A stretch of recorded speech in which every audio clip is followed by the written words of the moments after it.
Great introduction, John. You'll set the stage for quite a different speech. I heard whisperings of people asking about giving a speech on accounting, because we have a few accountants in the room. And I heard a lot of other people not say anything, for the obvious reason they want to stay awake during Toastmasters.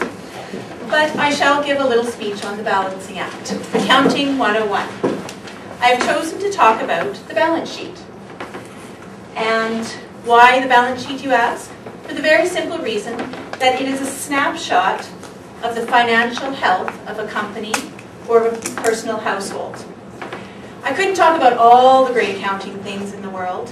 You know, there's so many of them. So I thought I would focus on this one area for you this evening, with my goal to enlighten you so at the end of the speech, after 5 to 7 minutes, you'll have a clear understanding of what a balance sheet is, what the elements of a balance sheet are, and so that you can nod your head without your eyes glazing over next time you're talking to those accountants.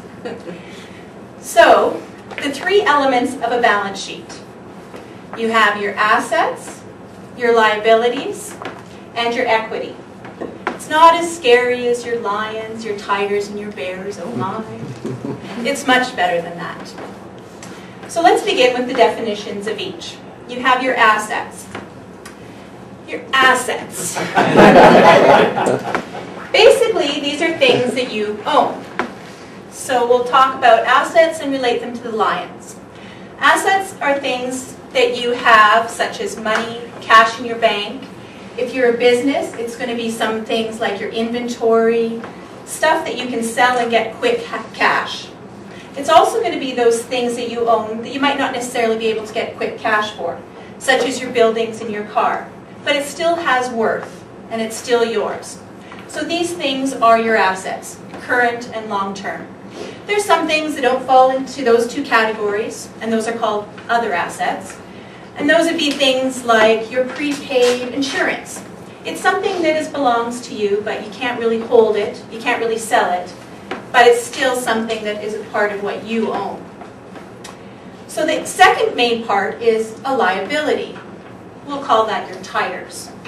So you got your lions and your tigers. So liabilities are things that you are liable for. So you owe something to somebody. So you owe the bank for checks that you have written. You owe the suppliers for stuff that you have purchased from them.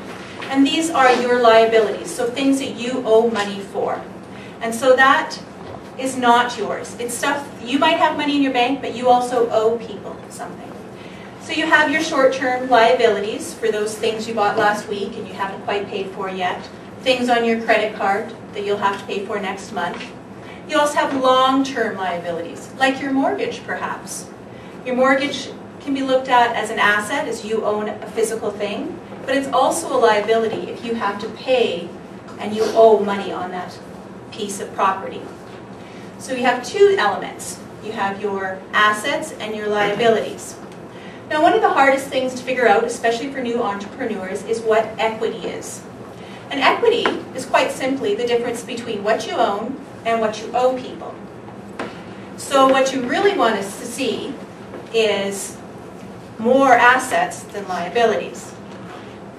I'm going to show a quick graph that hopefully will spell it out quite simply. You have all your assets on the right in the blue. You have lots of assets. You owe some money on your credit cards and some bills. That's in the red, your liabilities.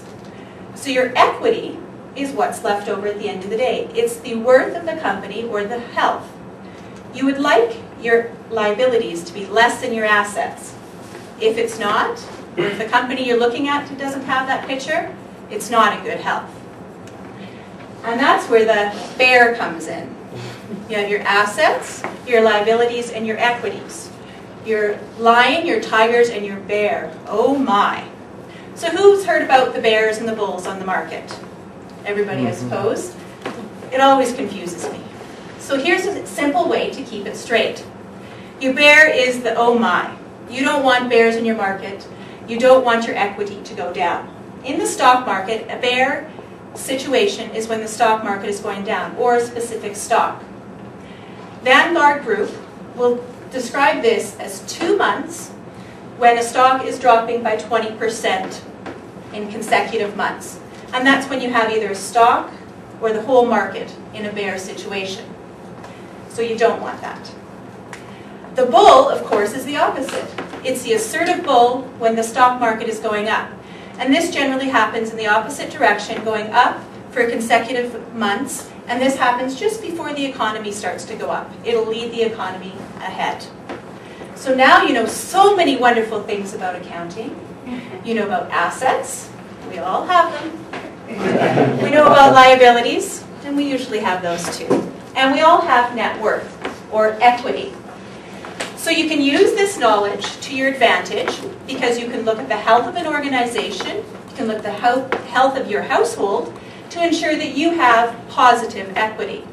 If you're going to invest into buying stock or to buy a business, it also gives you a picture to look at the snapshot of time of the health of a business or of a stock that you are going to invest in.